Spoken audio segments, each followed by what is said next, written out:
Cryptocurrency, DeFi, NFTs? Sounds confusing? BitLab Academy is here to help. We make it simple. Start investing in crypto, learn trading fundamentals, learn to mint and trade NFTs. Join our community today. Crypto for beginners, taught by the pros. Welcome to Rice TVX. Hey there, Rice Potato here. And I am the newest contributor for Rice TVX. I am presenting today's video featuring a panel discussion between Rice and Rafael Laverde from the Crypto Vigilante that took place at Shitcoin 2022 in Miami, Florida. Before we get into it, visit ricetvx.com and sign up for my mailing list so you never miss an update or new Rice TVX content. You will also find my various social media links and more. You can also find Rice TVX on Odyssey and Library, where I have a full catalog of my videos, post up extra content, and share other appearances. And you can also find Rice TVX on BitChute. I will include links in the video description for everything I just mentioned, as well as everything shared on today's video.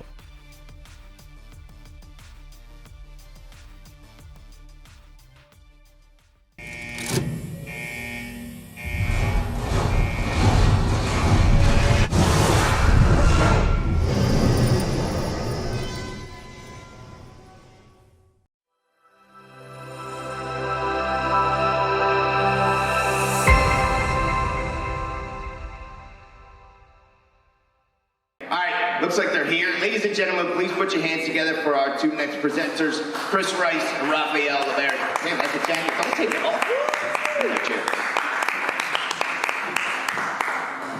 Where'd you get that jacket from?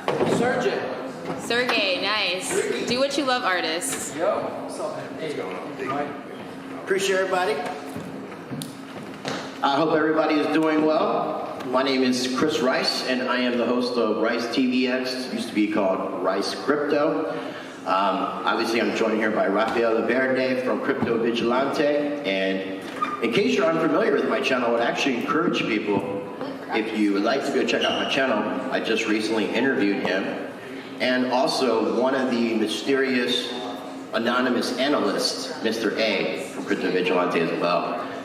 So originally I was going to do a talk about solutions and alternatives that we can build in the crypto system, in our ecosystem, to work around a lot of these legacy off-ramps and create our own economies, create our own ways of transacting together.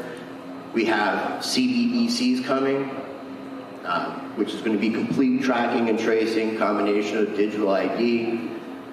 We need to figure out solutions. Every single off-ramp is connected to a KYC AML factor. The IRS is getting ready to hire a shit ton of people. They're going to start clamping down on all of this. So I really wanted to help to reignite and inspire the future cypherpunks. The old cypherpunks, the old guard, the original people who got involved in crypto. One of the things that's really upset me about crypto over the past year and a half or so is when I first got involved in crypto, I got involved for the change, not the change, the cha-ching change. And it seems like a lot more people are interested in the cha-ching change versus the actual change. I can't wait till we have a system where we are pricing Bitcoin versus things like gold. I don't like using US dollar to say Bitcoin is worth X amount because it's defined in US dollars, because one Bitcoin will always be one Bitcoin. So what are your thoughts on this whole idea of where we are in the crypto space now, how things have changed since the beginning, and what we need to do to recreate and reimagine that world that was being brought to us that seems to have been infiltrated by the entire legacy system. Hi there, guys. Thank you for having me. This mic is good, I think. So I think that the main thing that happened was that we, the Bitcoin space, we underestimated the power of blockchain analytics and how fast that was going to grow, and tracking and tracing every single blockchain that is not private by default. The reason why we're here, the reason why Bitcoin was successful and why the crypto space is enticing at all is because it is a competition of protocols that at their beginning were censorship resistant. So BTC was censorship resistant, Bitcoin was censorship resistant, and a lot of people within Bitcoin knew that Bitcoin was never going to be a full-on privacy coin, but we thought it was going to be censorship resistant enough. And what ended up happening is that, like I said, blockchain analytics caught up, and so a lot of us got taken by the rhetoric of many that came into the space seeking to infuse power, the notion of power, back into Bitcoin and into crypto. And we had civil wars because of this in Bitcoin that were multi-billion-dollar civil wars in hash power spent protecting these chains. And you know, it's a history that is a little bloody, and but it goes back to that question that you just said, why are we here, And a lot of people, profit seeking is not a bad thing. Profit seeking is the engine that moves crypto, that moves us to move away from an uneasiness in the market. And the biggest uneasiness that we have is the threat of totalitarian control. So,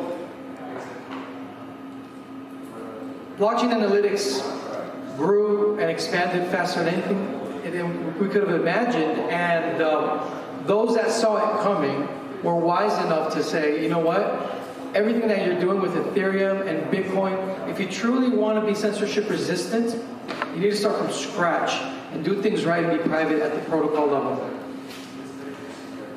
Unfortunately, many within the space that had already had kind of a sunk cost and an investment with coins that now are completely transparent and open to surveillance, they stuck around with those same cryptocurrencies, but still preaching the same rhetoric that we would use back in the days for those same exact cryptocurrencies. The situation has changed. Ethereum and Bitcoin are protocols that are completely open to financial voyeurism. So they're still selling a bag of goods that no longer exist in those protocols. They'll give you buzzwords like decentralization, as if decentralization is enough for censorship resistance, and it's not. Decentralization without censorship resistance only means that you are in a glass house, and it may be difficult for you as an individual person to track and trace what's happening on the blockchain, but it's not difficult at all for blockchain analytics and AI. Oh yeah, I mean, they've got chain analysis down, and things like Twitter profile pictures with NFTs where you're attaching, you're basically volunteering, saying, hey, I own crypto. I own crypto over here, guys, just so you know.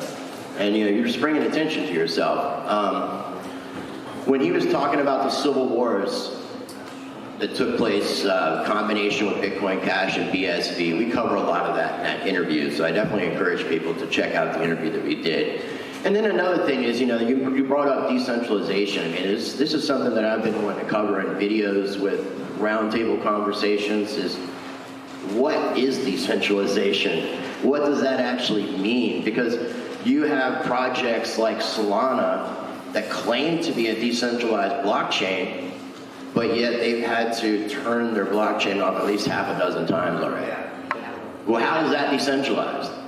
How can you turn off a blockchain if it's decentralized? I'm not familiar with that concept. So even just the idea philosophically, what is decentralization? What makes a project in crypto decentralized?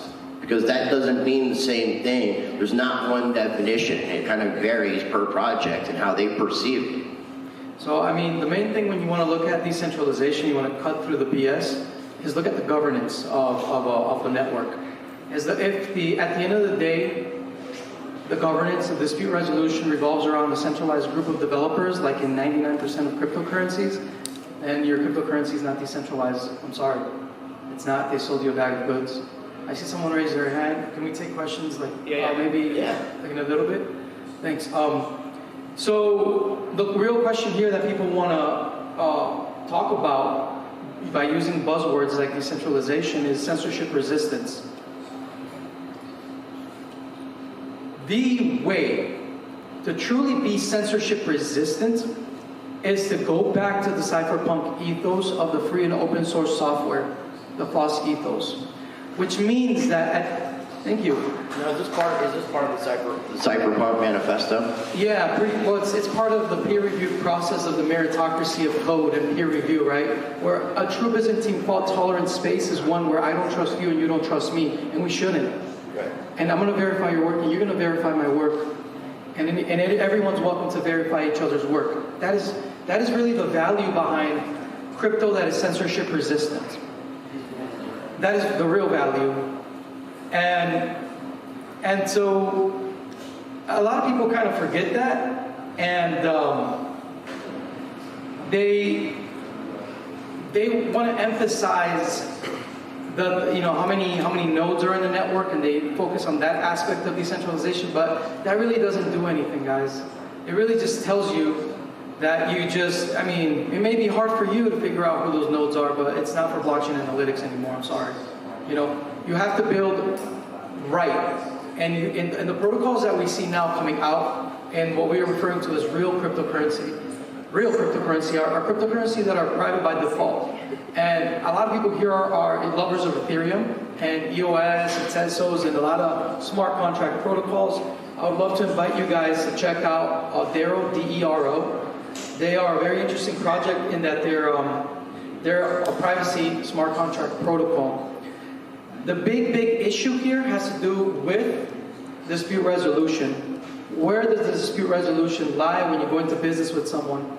If you're dealing with a transparent blockchain and you're saying, oh, I'm doing DeFi and Ethereum, I'm sorry, it's not really DeFi, because at the end of the day, you're using a transparent blockchain that's open to financial voyeurism, and if there's ever a dispute, government law in whatever jurisdiction will be the arbitrator over that interaction. And you will, and government law is coming for you as if you're building on a transparent blockchain. If you want to create a dispute resolution system that complements government law or even rivals it and competes with it in the open market, well, that's the dream, right? That we envision in the future, where we have dispute resolution systems that are really code is law, right? And we call that Lex Cryptographia, cryptographic law. That is not here yet. It's beginning to be here.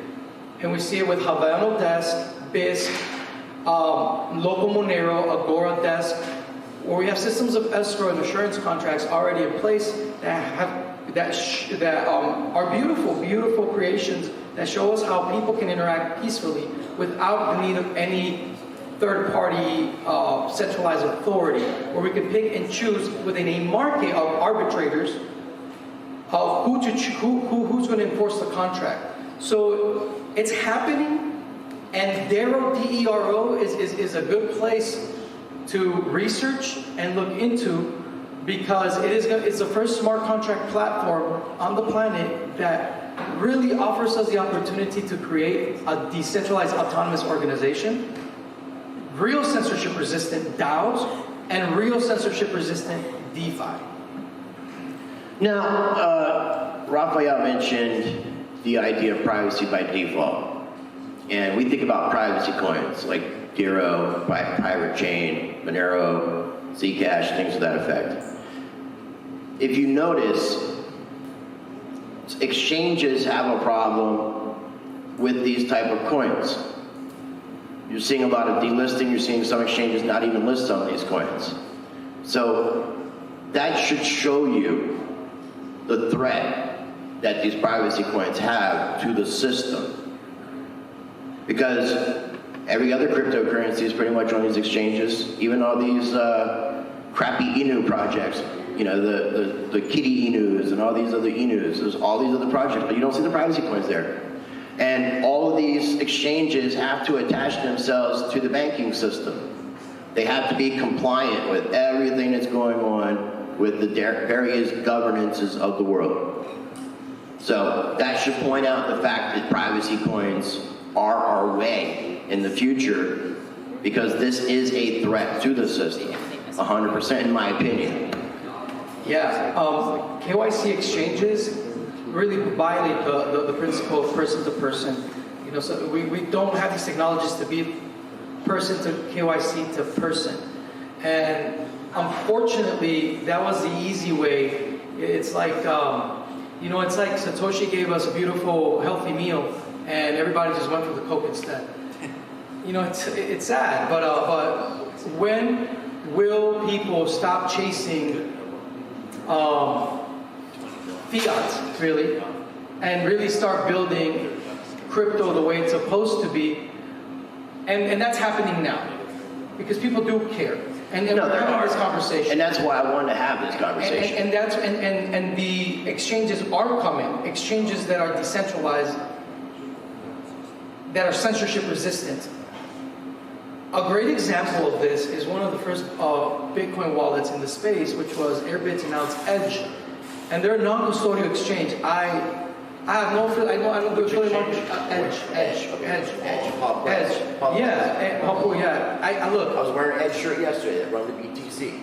Yeah, I'm not in any partnerships with them. I don't do affiliate marketing, but I just have to say, like, what they did was incredible. You know, they gave people a way. They gave them a fiat on-ramp that doesn't really require KYC if you know how to use it, and they gave you an exchange, a non-custodial exchange built on this wallet infrastructure. So I think something like Edge is going to be the future. We just have to be diligent and really build out, because and this is very important, guys. The vast majority of the crypto space, and I hate to say this, you know, at this point, they're lying to people. That's the honest truth right now, and it's sad that at this point, we're at a point in crypto history and development that if you're not talking about the reality of blockchain analytics, and if you're not really telling people what they're buying, and you're still selling a rhetoric about, hey, this is censorship resistant because it's decentralized, and even the word decentralized is not even well defined, like we started talking. Because to me, the decentralization that matters to me most is the decentralization that Satoshi gave us for the purpose that Satoshi gave us Bitcoin, which is to remove power out of the equation of human cooperation. And the vast majority of cryptocurrencies, again, when it comes to governance, are not decentralized. It's a group of technocrats that control the protocol. Whoever controls the protocol in these networks is the kingmaker, and is the new government that, upon seeking favoritism or with anyone within that network, that's how you create an actual monopoly in the economy. Monopolies don't appear and don't come about by natural means. If we have a complete free market where you can sell coffee just as good as Starbucks without licensing it, a complete free market, then we can all compete, right? But the fact that we have a monopoly of violence called government means that I can get favoritism from that group of thugs so that I can keep my competition away. And unfortunately, in the area of governance, the vast majority of the crypto space is very centralized. If you want to look, this is why it's very important, privacy coins are important for this reason as well. Because they give us a meritocracy where, yes, ultimately in a privacy coin, we still have that manifestation of technocrats wanting to be in charge of the protocol. Because a privacy coin is playing a cat and mouse game constantly, right? A privacy coin is constantly trying to become more private. So it is proper to the privacy coin nature to change as time goes on. So within the privacy coin sector, It wouldn't exist without the free and open source software ethos, and peer review is so important. It's the most important thing. That's kind of like the checks and balances within the privacy coin sector. So the privacy coin sector in general is the space where it's almost like it's acceptable that the governance, that the crypto governance to some degree be centralized. But at least in the privacy coin sector, people are honest about this. And why is this? Because when you buy into any crypto network, you're not just buying the technology. Your investment is in other investors within that same network. You're investing in one another. And by investing in one another, you're looking out after each other's investment. So the privacy coin sector is the space where the fullness of the FOSS ethos in all of crypto, in all of computer science history is really being implemented. Because now we have the economic incentives to make these protocols ever more censorship resistant. I agree, and we definitely need to be supporting projects that are doing exactly what we're talking about. And I have to do a shameful plug. You mentioned Edge. Edge is a great wallet, and I love Paul Quay. And I'm not a wallet maximalist, but I also have to shout out Monarch, who's one of my sponsors. Monarch is in the same position, very similar wallet model. And I always encourage people to use multiple wallets. So, in addition to checking out the Edge wallet, check out Monarch as well. You want to turn over some questions? Yeah, what's up? We had a question around here. Yeah, Alexander with Quantum Economics. Quick question. First of all, thanks for the whole awesome conference. Mike? Thanks for your talk. My bad. Sorry about that. Let's get you on record. Appreciate it. I'm Alexander with Quantum Economics. Thanks for this great conference and thanks for your talk. Monty Greenspan's company? Yep. Okay. Yeah, he didn't make the trip down, but several of us did. So, I just want to say hi to everyone. So you made a great point. I was familiar with the problems with Solana, some of the other blockchains. Hold on. You wrote that article that me and you talked about. Which one? I think it was you. Maybe. I've written about 100, so. So what's your name? Alexander Loris. Did you write an article about who is Satoshi? No, that was Gerald. Okay. That's an awesome one, yeah. Okay. So. I think you're thinking about your conversation with Mr. A. Mr. A. Yeah, totally mixed it up. Yeah, it wasn't me, but it's a good friend of mine. A great point you made. On a scale of like 1 to 10, how would you rate, I'm kind of new in this area, but how would you rate Monero and where would you rate Bitcoin in terms of actually, on a scale of 1 to 10, 10 being the best? Decentralization? Or censorship resistant, sorry. Oh, shit. I mean, no, man. BTC is completely censorship. It's a censorship machine. Yeah. BTC is a censorship machine. Now, in the United States, there are even miners now that censor transactions on the blockchain. Wow. That's how fucked up it is. Yeah, and blockchain analytics not only follows you from the past and tracks and traces where the coin that you receive. You don't know what if the Bitcoin that you receive was involved in a crack deal. Right. 2 transactions ago, and now you're going to be looked at as a suspicious person. Well, that's why fungibility is an issue. Exactly. Which Litecoin did add a side chain with the Mimblewimble, but that's not on chain. Okay. And what you said makes a lot of sense because with the chain analysis and with FBI and CIA and all these individual organizations doing their investigations, they are flagging old Bitcoin that were used for nefarious purposes or whatever that they want to deem it as. So if you just got involved in crypto and you just happen to own that particular Bitcoin, you're going to be responsible technically for that whole history, which really sucks because then we might get to a point where when coins are shuffled, they're just dead because no one's going to accept it because they know it was shuffled. And we're just going to get to a point where that's just eventually going to be kind of the situation. Okay, you know what's even worse now? It's not only that they're tracking you from the past, but once the Bitcoin, once a wallet is identifiable to you, they will track the history onto the future. So it's happened already. If you go to an exchange and you move your Bitcoin to like a mixer, the exchange will shut your account And when that happens, according to the travel rule by FinCEN, every bank account or any financial institution that is tied to your identity that has been flagged is flagged as well. And every other bank account that has been doing business with you, maybe your cousin's business for lawn mowing, I don't know, or maybe your other business, they're all flagged.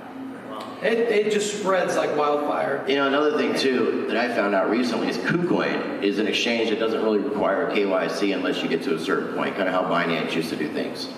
If you send your funds from KuCoin to a centralized off-ramp, not only is there an address, but it actually says the exchange name. Yeah, it's pretty messed up, guys. So I got an anonymous KuCoin account, but if I send it to X account that's KYC, I now have just made my anonymous KuCoin account anonymous. It's no longer anonymous. So yeah, you're welcome. So in other words, all of DeFi is completely centralized and prone to censorship. Like, I hate to tell you guys that, you know, it's like, I know everybody's really geeking out about DeFi this past few years and stuff, but I wish someone was saying this earlier, because the same shit that happened with the ICOs, that people think that they were doing something censorship resistant, they're really putting themselves in a mass surveillance system. Like literally, they were putting themselves in a honeypot and pumping themselves up to be part of it, to even grow these honeypots. Look, man, right now, true censorship resistant crypto is here, and we're at the beginning of it. This is such a big time to be alive, because everything that made BTC successful, everything that made Ethereum successful, all of those promises, all of those arguments and those promises were never delivered and will never be able to be delivered in those transparent and open protocols. We're building crypto right with all these privacy protocols like Monero, Pirate Chain, Darrow, Equilibria, which is like the privacy chain link. These things are only and the beautiful thing about this, guys, is that they work right now. Everything I just mentioned, they're not promise coins. They work right now. So if you want to make real, because people care about money, and that's mostly why people here in crypto are. If you want to make money, you don't go where the masses are. The masses are dumb. You want to have differential knowledge, and you want to know, like Wayne Gretzky says, where the puck is going. And if you look around in this world, we're moving closer and closer to like a global, dictatorship, really. And people, as the dollar collapses, as the euro collapses, as the economies collapse throughout the world, and they're going to give you medical excuses for its collapse, they're going to give you political excuses for its collapse. The truth is that these fuckers they've been collapsing the dollar since 1913. It's lost over 96% of its value since 1913. A little bit more, but yeah. Yeah. So and what's going to happen on a global scale economically is inevitable. And we started the Crypto Vigilante to help people prosper and survive during and after the dollar collapse. And the surviving aspect of all of this, in our opinion, right now, is in privacy coins. Who cares to thrive at this moment? To be honest, man. Imagine making amazing gains and waking up tomorrow as a billionaire, but in a prison planet, where you're tracked and traced, where you don't have the freedom that you grew up with as a kid, where everywhere you go, it's they're asking you like a freaking QR code on your forehead, spying on you, and predicting even your thoughts, because that's how crazy this shit's getting. Literally, these assholes at the World. You just watched a Minority Report last night? No, I'm listening to these people at the World Demonic Forum speak, talking about how, and guess what's really fucked up, guys, is that Ethereum is completely bought out by MasterCard, UBS, and fucking JP Morgan. You know? Oh yeah, but the news came out with. Dude, they're all part of the World Demonic Forum. I call it the World Demonic Forum because those guys want nothing but power, total surveillance. They want, I know it sounds, it's all about research. You will own nothing and be happy. Yeah, exactly. The Great Reset. They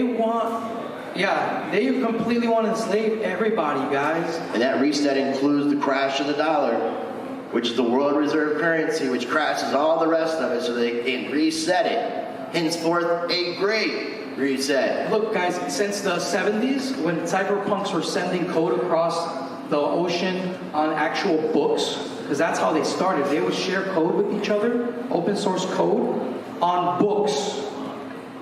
In books, and so I would send it to my buddy, and my buddy across the ocean would type what is in the book into his computer and give me back notes and send it back across the ocean. This is a really, we're living the end right now. This is the end of the second crypto war in computer history. The first crypto war was fought by, it was a gift of PGP encryption to the world by Phil Zimmerman, who will be speaking at Monerotopia. You guys have to go there. Monerotopia tomorrow, guys. If you guys want to be amongst like the real trailblazers in crypto, go to Monerotopia.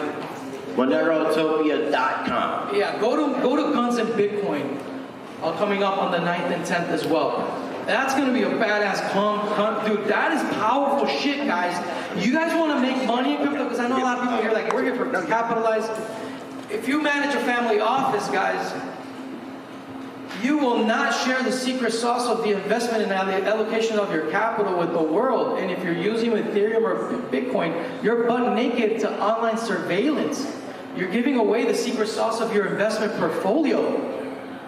Privacy coins are for everyone, especially people that care about their privacy and their wealth, because it is the only thing that is really unconfiscatable in this planet are private keys at this moment, especially private keys that are private by default, because BTC is confiscatable and so is Ethereum.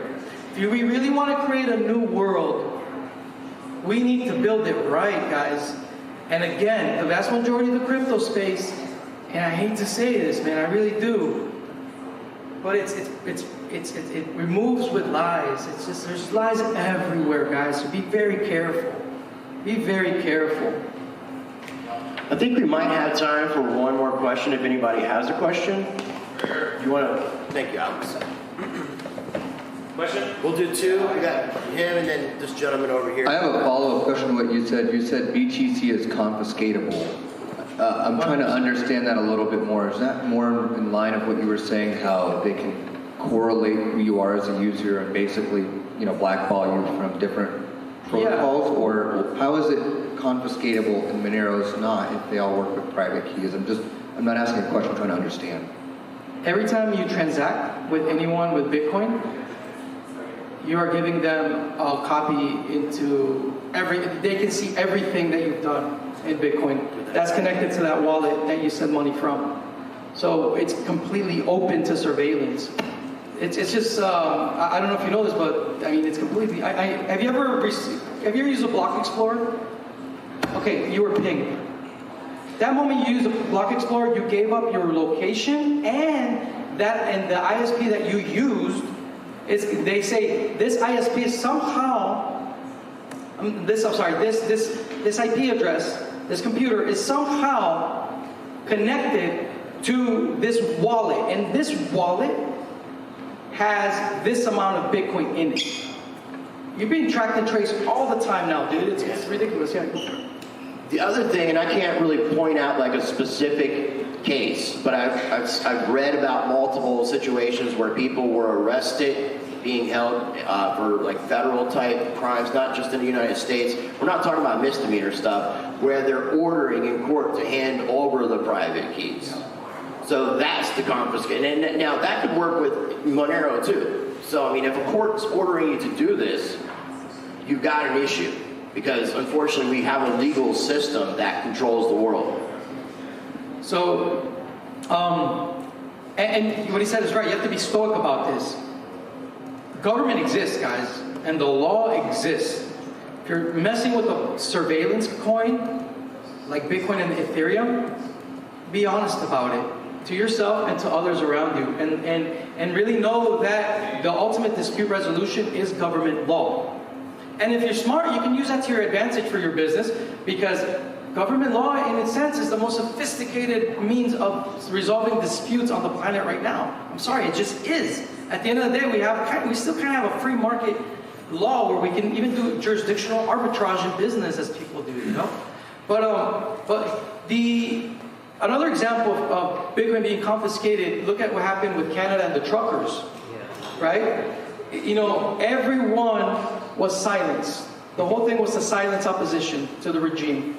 And if you were at all opposed to the protest, if you were in favor of the protest of the truckers, your bank accounts were shut down.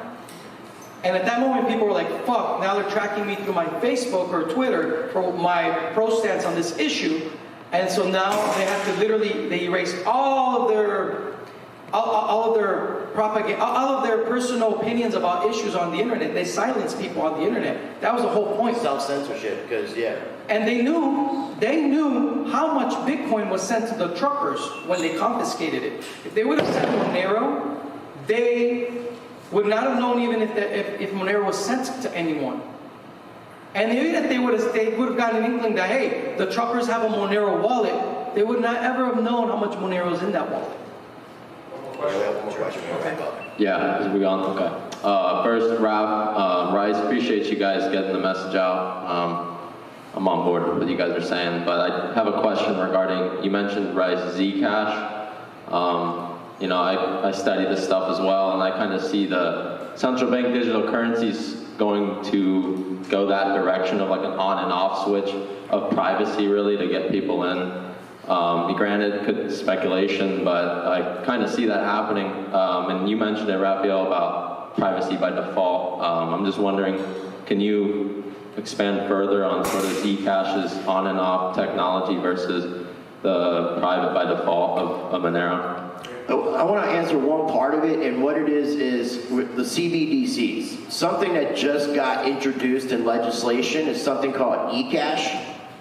And it doesn't even need internet to work. It's not a cryptocurrency. And it has privacy aspects that mimic cash. Now, I don't know if these politicians are introducing this because they want to have that sort of privacy. Because if we have a CBDC, we're going to also be able, at least the government will be able to see what all their little employees are doing and all the payoffs that they're getting, because it's all going to be transparent on a closed system that we're not going to have access to. But the eCash thing that they're trying to introduce was an alternative, in the United States only, was an alternative to the CBDCs and have that privacy-like cash aspect, but also have it being in a digital form and not require internet. So I think that what Satoshi gave us is a transparent Bitcoin that is a global ledger of truth. And he gave it to us mostly to keep the assholes in power accountable. The establishment has their own privacy coin. They have the special bank accounts that operate amongst on top of the SWIFT network that not even compliance officers can look into, literally. Compliance officers are forbidden to look at these accounts. This is where their money moves. They want privacy for them, but not for you. They want you as their slave. Because capital controls are nothing more than people controls. You are capital. Yeah, you are their capital, and you are their cattle, literally, their chattel. So, in terms of Zcash, if it's not private by default, it's not private at all. Anything that gives you optional privacy. I shouldn't even have mentioned Zcash. It's the worst. Yeah. Like that was my fault. anything that mentions optional privacy, run from it. Optional privacy is horrible. It's not good for you. That is the honeypot. You want things that are private by default always. Thank you, ladies and gentlemen. Keep it going for Chris Rice, very close friend of mine. Very stylish. These are the two stylish, most stylish gentlemen. What are we doing with this hug?